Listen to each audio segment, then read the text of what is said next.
Sam was a lifeline for me at a time he didn't even know I needed one.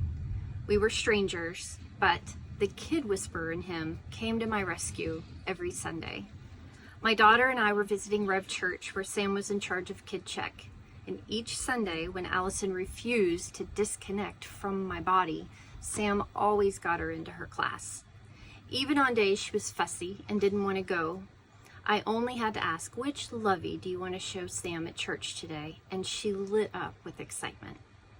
I know Sam knew what effect he had on kids, but I'm not sure he truly understood the impact he had on a mom's heart. But I can tell you this, that Sam was loved by everybody. I met Sam through church, and I think he was probably the most popular person in the church. He was kind and friendly, dedicated, and sincere with everybody that he met. And even at a time in my life where I was hitting an all-time low and just not being able to keep up with my own responsibilities and really failing, in my opinion, as a father and a husband, Sam was there. And Sam was there to pick me up where I needed him to pick me up, where I needed a friend, and really just a friend that was able to tell me the things that I needed to hear. And out of all my friends, he was the one that told me the things that I needed to hear the most. When it was the most difficult, he's the type of guy that I could call at moment's notice. He'd pick up. He'd challenge me. He'd give me that good old-fashioned New Jersey look if he needed to. And I knew that look meant it was a look of, I love you so much. One of my fondest memories of Sam Denoia was when we were serving at Kids Check, and I had informed everyone my sisters would be in town, and my sisters are quite shyer than me and wouldn't be as talkative, just kind of giving everyone's a heads up. Well, knowing Sam, he doesn't skip a beat. The first time he sees them, he walks up, introduces himself to them, and is like, "So what's wrong with you, eh? You don't like talking?" And my sisters never forgot that moment. Literally, after we left, they were laughing and saying how funny it was that he just outright said it. That's who Sam is. He was always the realest of people, and that's what made it so genuine to get to know him and to get to love him. But Sam was great. He would do anything for you, and I know he loved kids, he loved his wife, and he just loved people in general. And but when I met Sam, he was very welcoming. Once you got to know, because Sam reminded me a lot of an M&M.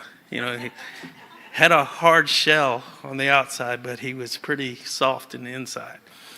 And serving with him, just it was a great pleasure. He had a way of cracking jokes just by looking at you.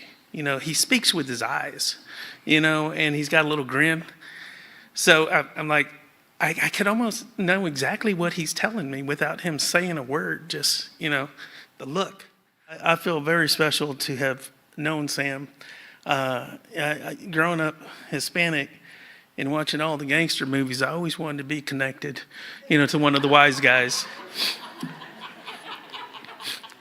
And hanging around Sam, I felt I was connected, because he really never let go of that Jersey sense about him. He was tough. He's a really tough guy. And but like I said, once you get inside, he'll just love you to death, and make you feel very important. The thing that impacted me most, though, beyond the love for children, beyond his love for technology, was just him being the greatest friend that anybody could ever ask for. I mean, really. And it hurts my heart so badly that I don't have that opportunity to reconnect with him. he was always there, always. I mean, it was that, hey, you know what, I haven't reached out to you in a few weeks. I want to touch base with you. And it wouldn't be, hey, man, I got to go, unless it was to talk to Gina. That he'd be like, hey, I got to call you back. I'd be on the phone for hours with him, and he would never, ever shy away from an opportunity to meet up and have dinner, have lunch together.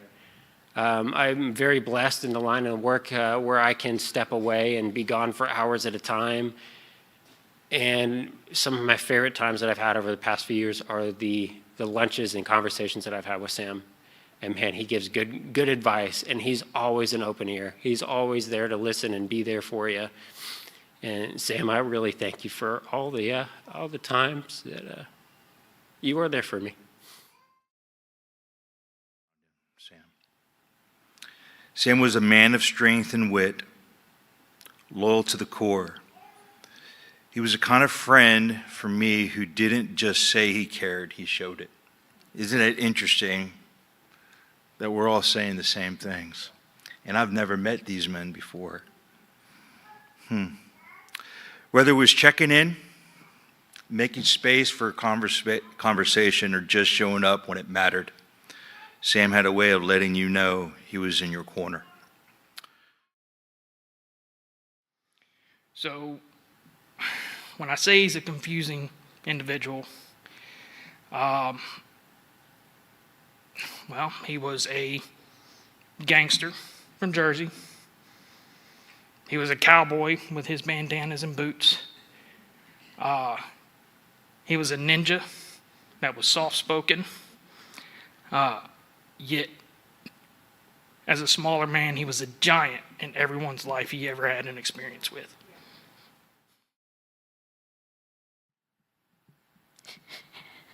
One of my children, Jameson, is about 8 years old now.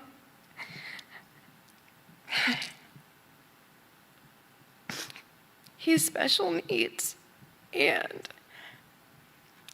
he was very not treated well by his biological father. And Sam, every time he saw him, made sure to say hi and love on him, and I think that was the first positive interaction that he really had with an adult man who cared about him.